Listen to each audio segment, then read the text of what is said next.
Vietnam was a pristine nation, but a pressing matter was the politician-turned-dictator Ho Chi Minh, and the spread of communism was threatening to tear the small nation apart.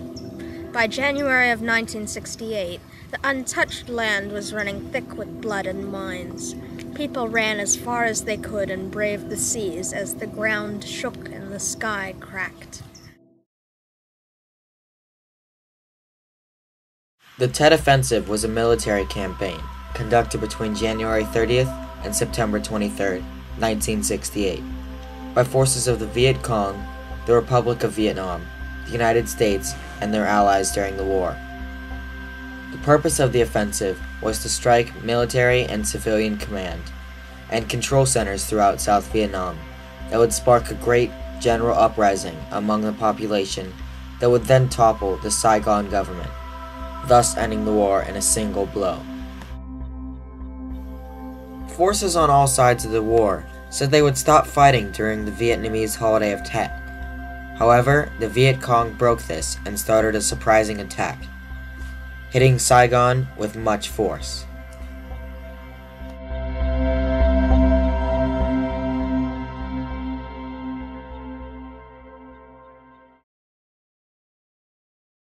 Oh, the rocking of this boat gives me so much unpleasantness.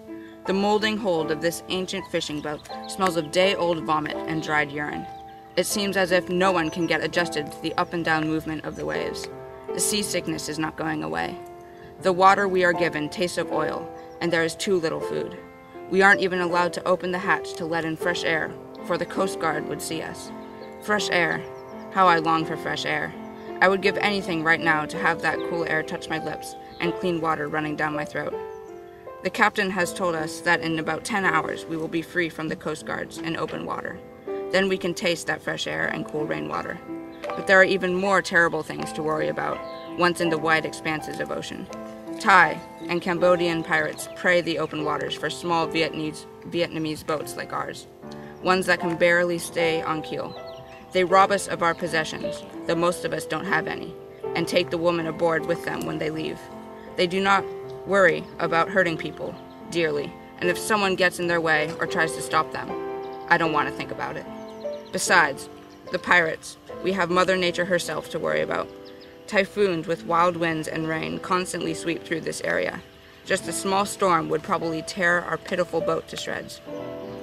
A full-blown typhoon would blow it literally out of the water. We would become very close friends with the fish and crabs at the bottom of the sea. Most of the people in the bottom of this boat don't even know where we are headed. I, for one, know that we are heading for an international shipping lane. Hopefully, we will meet a friendly tanker that will take us on board. So all of us must keep sharp eyes on the horizon, both for pirates and tankers. It feels like we have jumped out of the frying pan and into the fire, but I am determined that somebody will pick us up out of that fire, dust us off, and direct us to a better life. Toe Trung. I volunteered during the Korean conflict for the Navy. I had always liked the sea and sailed many times before. I was 30 back then. After I worked my way up the ranks from a private on the aircraft carrier, I became the captain of a destroyer. For months now, our destroyer had been fighting in the Tet Offensive, and we were also bringing vital supplies to the armed forces. Today, on the horizon, the lookout noticed a small boat packed with people adrift. After I saw it, I gave the immediate order to lift the boat onto the deck. I didn't care about any threat from land, sea, or sky, just the lives of those people.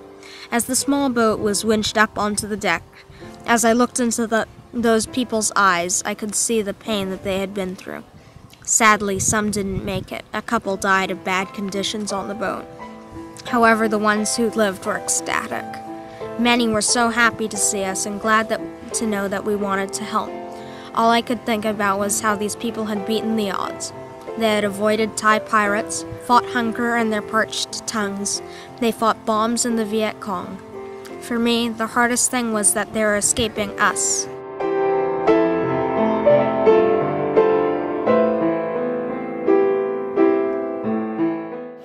As I proceed to write this letter home, I have tears welling up in my eyes. As I awoke this morning, I was notified that there was a base of operations of the Viet Cong approximately 25 miles from our location. Our orders were to eliminate the threat. We are on the outermost fringe of Dakhilak province, a pristine yet communist-ridden region. As our convoy departed from our location, I had this nausea-inducing sensation.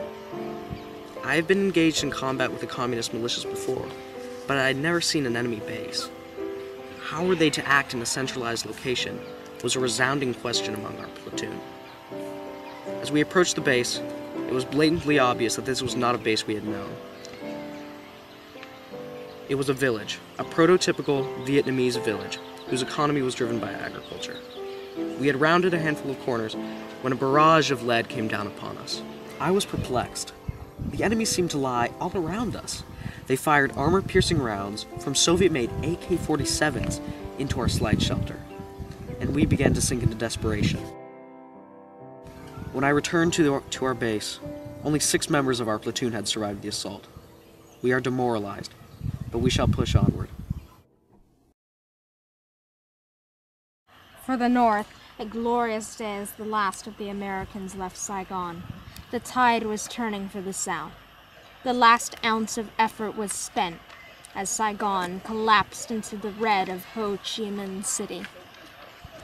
The rest of Vietnam fell with it.